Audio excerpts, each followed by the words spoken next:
Ça faisait des mois que tout le monde me disait ouais, le marché ça va pas, c'est compliqué, c'est n'importe quoi le freelance, on galère, etc. Moi, j'étais en mission, je l'ai pas vu. C'est quoi un peu ta stratégie en freelance? C'est quoi pour toi tes ingrédients de réussite? Donc le truc, c'est de beaucoup écouter le client que tu as en face et de comprendre leurs vrais besoins. Your attention, please. Qu'est-ce qui fait un bon développeur? Pas les compétences techniques. Enfin, pas seulement les compétences techniques. Un bon développeur ou une bonne développeuse, c'est quelqu'un qui a une compréhension globale de son métier et de l'écosystème dans lequel il gravite, une vision produit et des compétences humaines, tout ça pour lui permettre de faire des choix éclairés au quotidien et de se sentir bien là où il ou elle est. Moi, c'est Donatien, je suis développeur web, et comme vous, je cherche les récits des retours d'expérience inspirants qui feront de nous des développeurs éclairés.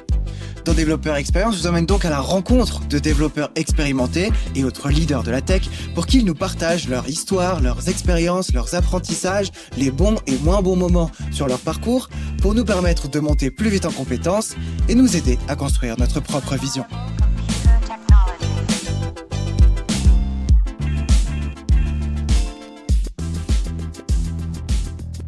En 2023, tu décides de faire la transition vers le freelancing. Qu'est-ce qui t'a poussé vers ce statut de freelance?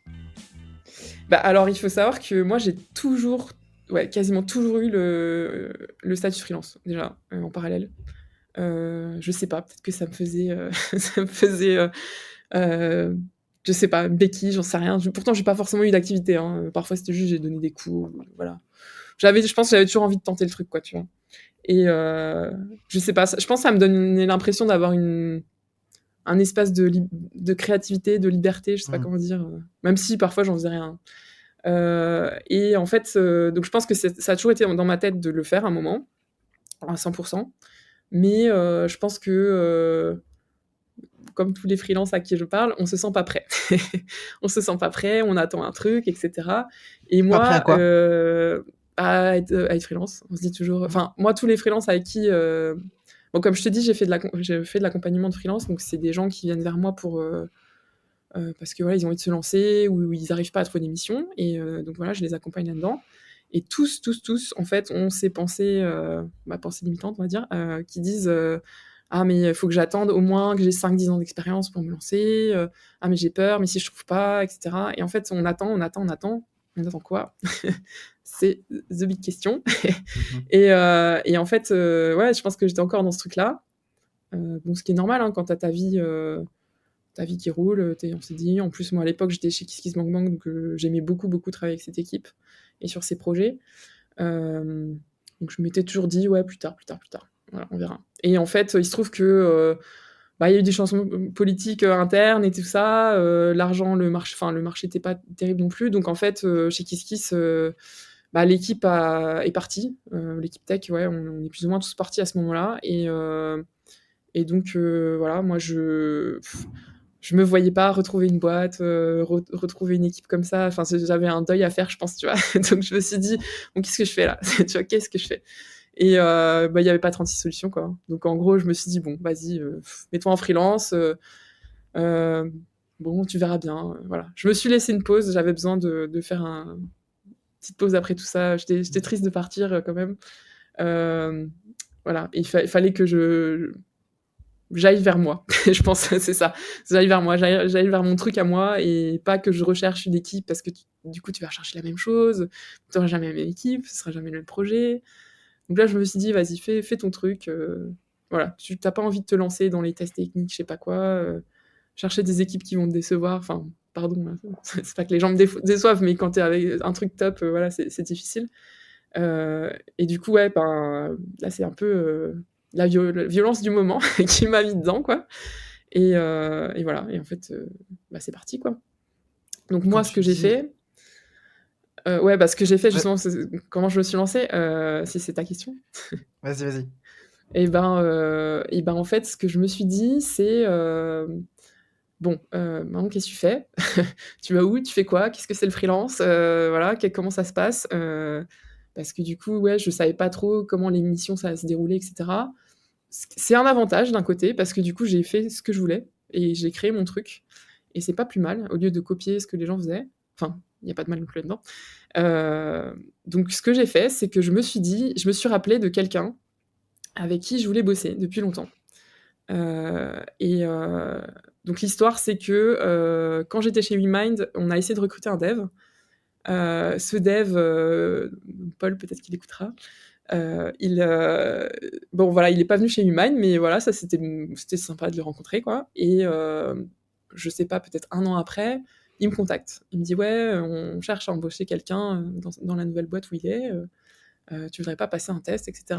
Sauf que moi, je venais de signer chez KissKissBankBank, donc j'ai dit bon bah non, là, pour cette fois, c'est mort. Voilà, donc je me suis rappelée de tout ça. Et je me suis dit, bon, bah écoute, je lui ai passé un coup de fil. Et voilà, en fait, ça fait longtemps qu'on veut bosser ensemble. Moi, j'avais bien accroché, il lui avait bien accroché. Donc, allez, tentons le coup. Et voilà, ils en ont discuté en interne en disant, ah bah voilà, nous, on cherche un CDI, c'était peut-être pas le truc, mais bon, pourquoi pas. C'est un peu dommage de passer peut-être à côté de ce profil depuis le temps qu'on veut bosser ensemble. Et voilà, et en fait, c'est comme ça que j'ai signé mon premier contrat freelance, donc avec Bum.sh, qui fait de la Ok, documentation automatisée d'API. Voilà. super intéressant. Donc en fait, le réseau finalement. Oui. Alors, il faut savoir que ça, ouais, ça, c'est un truc quand même méga important. En tout cas, ouais, si, clairement, je pense sur le marché français, c'est très important. Moi, c'est un truc que quand même je construis depuis des années. Volontairement et involontairement, des fois ça se fait parce que je vais à beaucoup de meet-up, je rencontre des gens, bah, je suis dans des assos, je fais plein de trucs à côté, donc voilà, tu rencontres des gens. Puis tes anciens collègues aussi, hein. Bah, tu vois, bah, Paul, c'est un hasard, hein, au final, s'il n'avait pas passé l'entretien, on se serait peut-être jamais rencontrés. Donc ouais, je pense que ben, le truc, c'est que moi, je sais pas mentir et je sais pas faire autrement que d'être moi-même. Donc je pense que les gens apprécient et je pense que ouais, c'est peut-être comme ça que tu gardes un lien avec ces personnes. Et voilà, et puis de temps en temps, les chemins se recroisent ou on avait bien accroché un moment, donc si on se rappelle, on se dit ah bah tiens, ouais, ça faisait longtemps et tiens, il se passe ça en ce moment. Et ouais, ça c'est très important. Je pense que moi, en tout cas, c'est ce qui fonctionne pour moi. Ouais. Ok. C'est quoi un peu ta stratégie en freelance? C'est quoi pour toi tes ingrédients de réussite? Ah là là, ma recette. Alors, il n'y a pas de recette magique, hein, déjà. Et je pense que chacun a sa recette. Moi, et ben, écoute, j'essaye de visualiser ce que je veux, en tout cas sur mon année. À la fin de l'année, je veux arriver à un tel endroit. Tel endroit, ça veut dire plein de choses, hein. Euh, alors là, on recoupe avec mes études en économie et en finance, hein. Mais ouais, en fait, je me fais je me fais un planning, je me fais une stratégie sur l'année, que ça soit financière, je veux atteindre tel chiffre d'affaires, je veux travailler tant de jours, enfin, ça veut dire qu'il faut que je travaille minimum tant de jours dans l'année, à tel prix. Je réfléchis aussi à ma stratégie de tarif. Il faut que ça soit en lien avec ce que je propose et ce qui existe sur le marché. Moi, ce qui fait partie de ma stratégie aussi, c'est comment je me forme, parce que je pense que ça, c'est indéniable quand tu es freelance, tu es responsable de toi-même, donc voilà, il faut pas que tu loupes ça non plus, il faut que tu te formes. Se former, ça veut dire faire des formations, donc le prévoir dans ton budget, mais ça veut aussi dire trouver les bonnes missions, parce que même si tu apportes des choses, tu apprends quand même dans chaque mission, ça c'est important. Il y a aussi toute la stratégie d'image, comment tu es visible, comment tu trouves tes clients, la prospection. Il y a énormément de choses. Et donc, moi, ma stratégie, si tu veux, c'est déjà de visualiser ça sur l'année. Au moins, tu sais un peu où tu vas. Enfin, je trouve que c'est important de savoir où tu vas. Pourquoi tu le fais aussi, ça c'est un truc que je dis à tous les freelances avec qui je travaille, c'est s'il y a vraiment un truc que tu dois savoir, c'est que tu dois t'écrire et que tu dois lire tout le temps, c'est te dire pourquoi tu es freelance. Et ça, c'est un truc que tu dois jamais lâcher. Parce que des fois, les jours où tu vas galérer, ben, tu sais plus pourquoi tu es là, quoi. Et donc, ça peut être parce que tu as envie d'avoir du temps libre, parce que tu as envie de travailler sur des projets que tu veux. Enfin, tu vois, c'est personnel, hein, mais je trouve ça, c'est très, très, très important.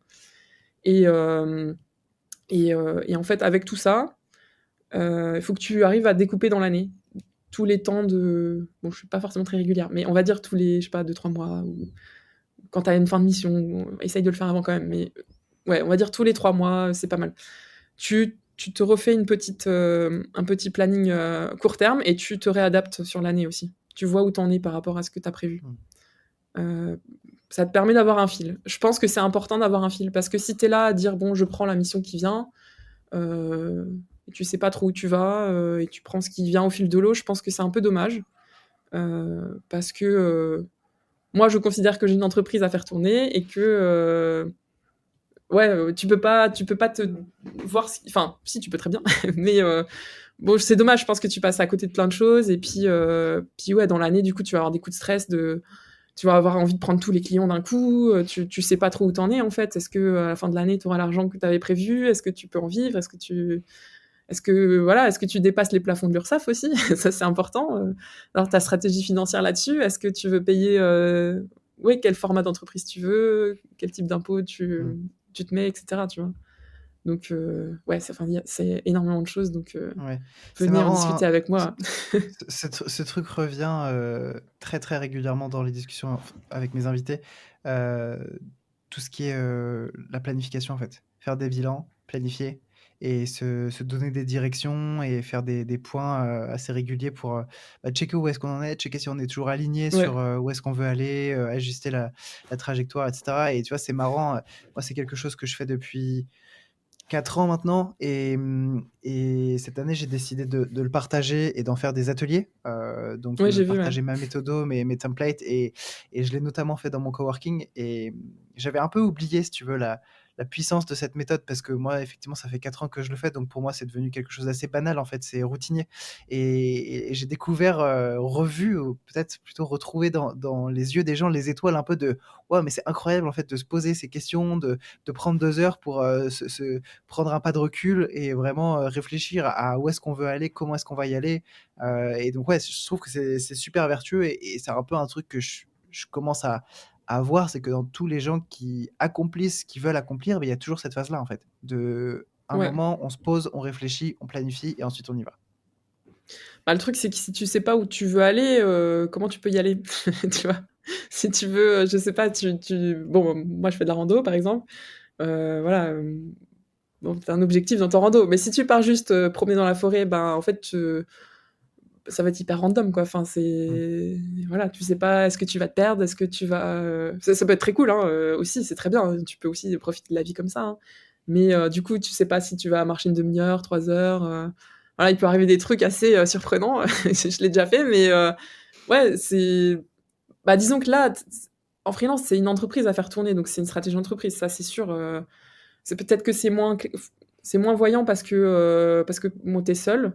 Mais tu vois, les entreprises, ben, KissKissBankBank, si, enfin, par exemple, s'ils n'avaient pas de stratégie, bon, il y a des entreprises qui en ont pas, mais je sais pas, moi, ça me ferait peur, quoi. Enfin, c'est un peu, c'est prendre beaucoup de risques en tout cas, parce que là, t'as tes employés en jeu, ouais, tu dois leur payer le salaire, etc. Donc, oui, c'est important. Après, je t'avoue que faut rester flexible, quoi. Hein. faut quand même kiffer la vie. Voilà, faut se calmer. On n'est pas des robots, donc oui, c'est important parce que voilà, t'as des impôts à payer. Tu veux quand même évoluer parce que moi, j'aime beaucoup apprendre des choses, donc je sais que j'ai besoin de ça. Mais voilà, faut se détendre aussi un peu quand même.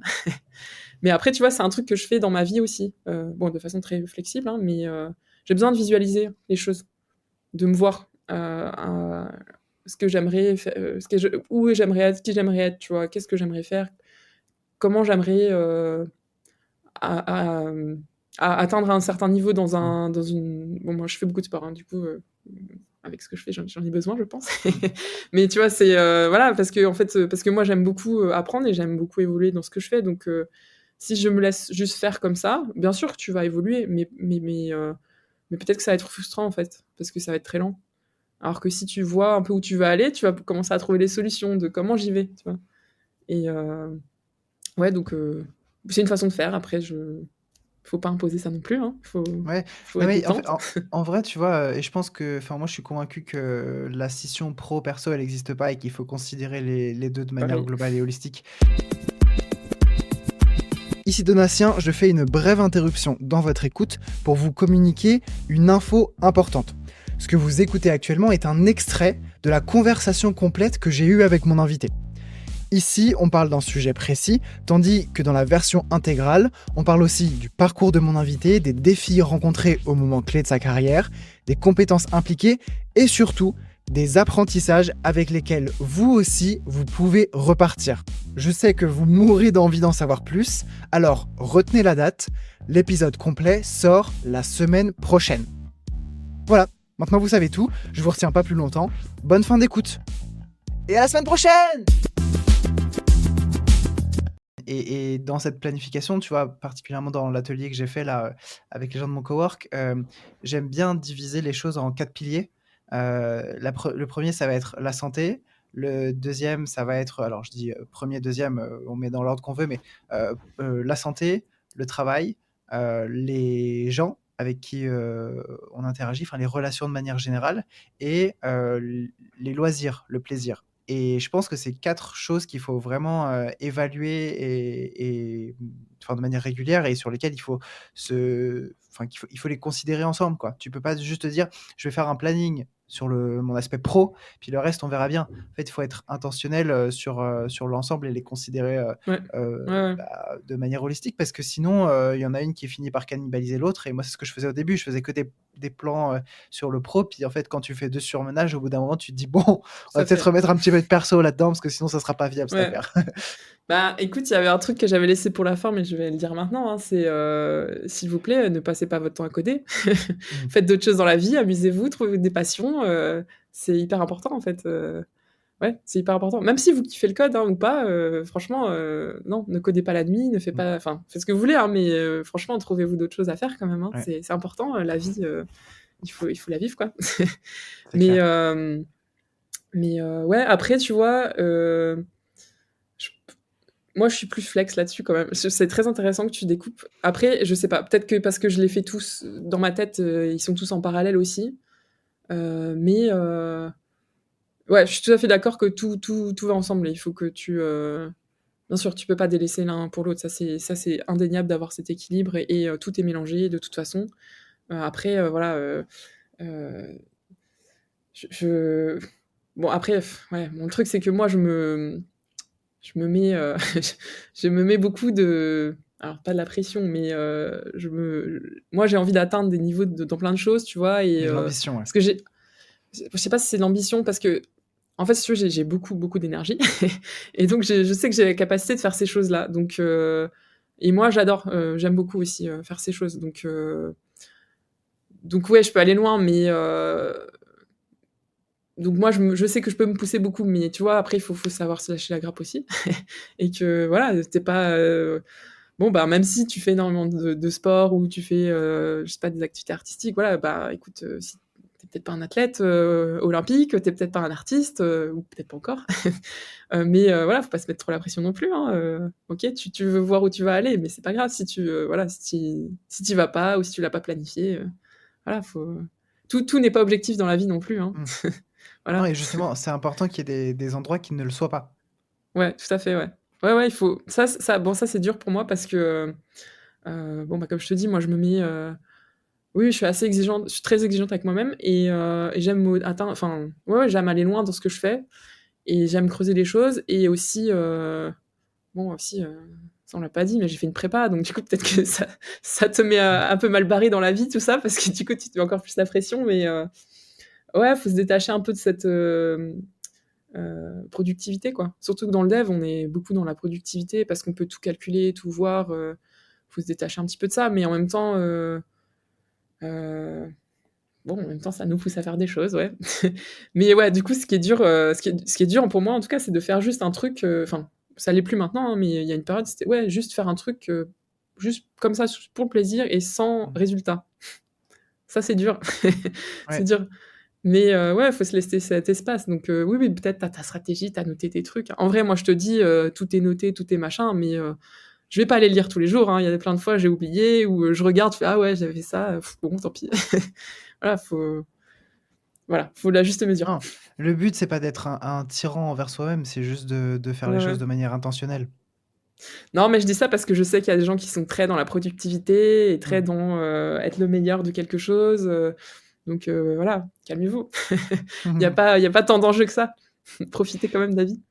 Comment est-ce que tu as compris, conscientisé qu'il fallait tu établisses une stratégie pour ton activité de freelance? Parce que j'imagine que c'était pas forcément quelque chose qui était clair et limpide dès le début quand tu t'es lancé. Alors, oui et non parce que, moi, de mes études, on faisait beaucoup de stratégies comme ça, beaucoup de planning et ouais, stratégie dans tout genre, hein, que ce soit, financière ou marketing, donc pour moi, c'était assez, on peut pas dire naturel non plus parce que qui fait ça naturellement, mais assez logique, assez logique. Ouais, heu, oui, moi, ça me paraît assez logique et ça me paraît assez, responsable de faire ça comme ça parce que oui, peut-être que j'étais formatée à cette façon de Mmh. faire. C'est peut-être pas la façon de faire non plus, hein, parce que des fois, tu pars ton temps à planifier des choses alors qu'en fait, il faudrait être dans l'action, hein. Ça, il faut le rappeler aussi. Mais non, je pense que j'avais un petit peu cette idée, j'ai toujours plus ou moins fait, mais j'étais pas forcément hyper sérieuse là-dedans et c'est vrai que ma première mission, c'était plus ma transition de CDI vers mon entreprise. Voilà, j'étais pleinement dans l'équipe, c'était une mission très longue, donc voilà, j'étais freelance, mais quand même, j'avais quand même l'impression d'être parfois en CDI, tu vois? Et je me suis un peu laissé le temps aussi. Voilà, j'avais besoin de cette transition. Donc, c'est vrai que là, j'avais quand même des trucs planifiés en tête. Voilà, je me suis dit, bon, sur l'argent que je veux faire dans l'année, par exemple, et cetera, ça, faut quand même le savoir parce que tu as, bon, bah, tu ton statut, tu as tes plafonds d'URSSAF, et cetera. Donc, c'est des choses à savoir. Mais ouais, je me suis laissée un petit peu vivre, j'avoue, sur ce côté-là au début. Je me suis laissé le temps et c'est quand j'ai fini ma première mission, ouais, je crois que c'est à peu près à cette période ou ma deuxième mission, je sais plus, hem, bah, j'ai eu un petit moment de vide ou un moment de stress et je me suis dit: «Bon, je vais où? Je fais quoi? Qu'est-ce que je fais là? Qu'est-ce qui se passe?» Et puis ça faisait, des mois que tout le monde me disait: «Ouais, le marché ça va pas, c'est compliqué, c'est n'importe quoi le freelance, on galère et cetera». Moi, j'étais en mission, je l'ai pas vu, et même les CDI commençaient à me dire: «Ouais, c'est compliqué et cetera». Donc là, tu vois, là, j'ai une petite période de creux, je me suis dit: «Ouh là, OK, peut-être que ce qu'il disait, là, je commence à le voir, hein, je sais pas». Mmh. Peut-être qu'effectivement, ouais, c'est hyper dur et tout, qu'est-ce que je vais faire? Et du coup, ce moment de creux m'a fait, ouais, j'ai tout posé ce que j'avais dans ma tête. J'ai tout écrit.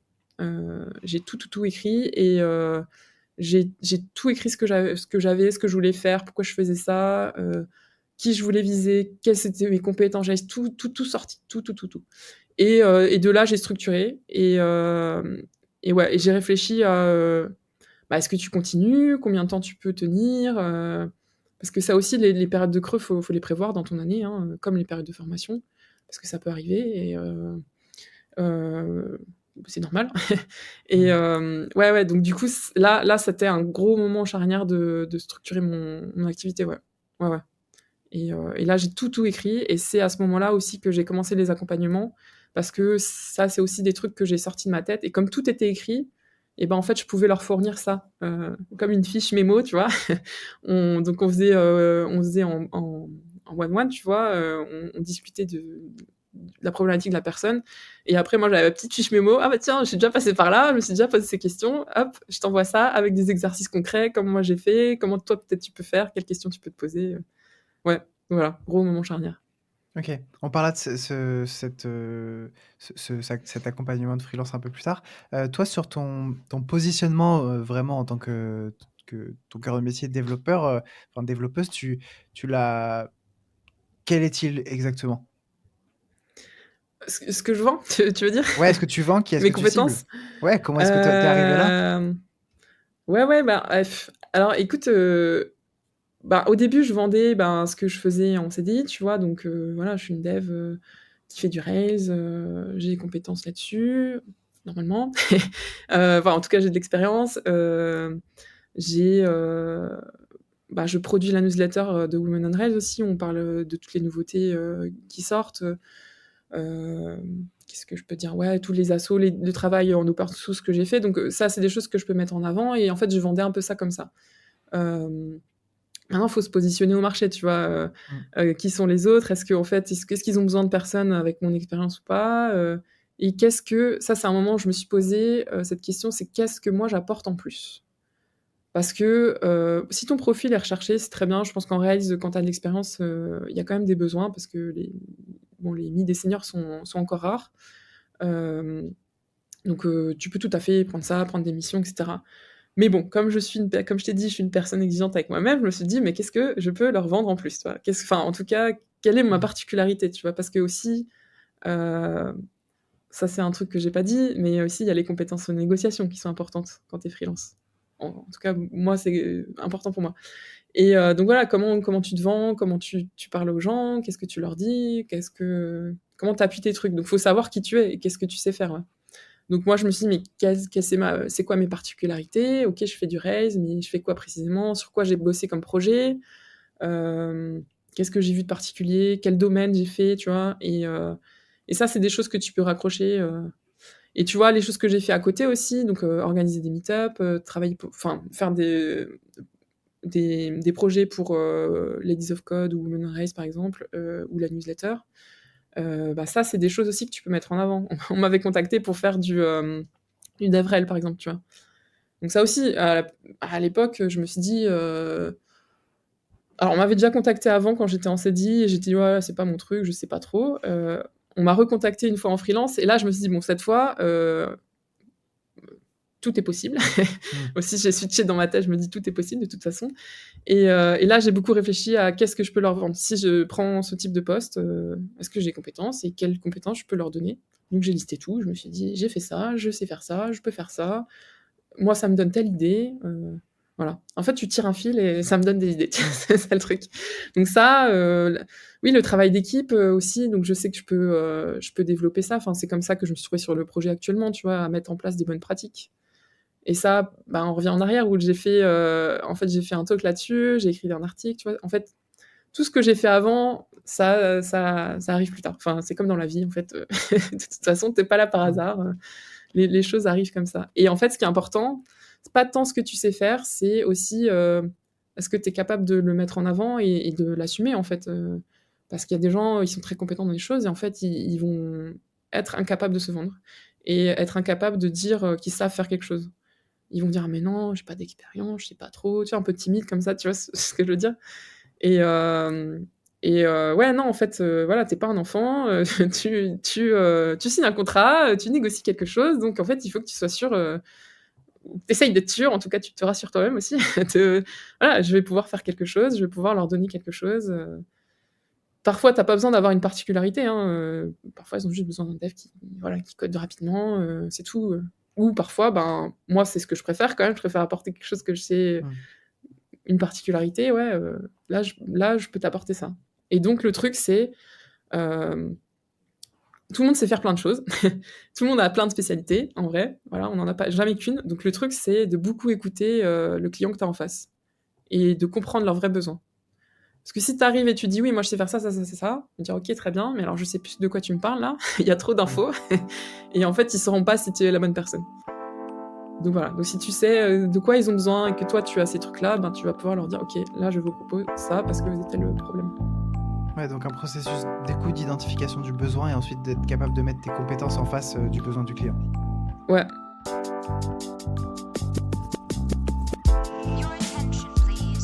Merci encore à mon invité pour cette discussion. J'espère que vous en avez appris au moins autant que moi.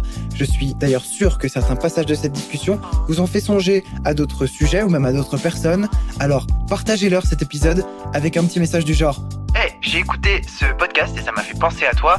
Au-delà d'être une de mes petites techniques de réseautage que je vous partage là, comme ça c'est cadeau, c'est aussi une bonne manière de montrer aux gens que vous pensez toujours à eux.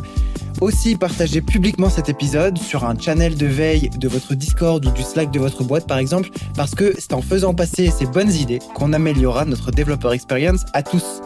C'était Donatien, je vous dis à très vite pour un prochain épisode. Merci d'avoir écouté. Ciao.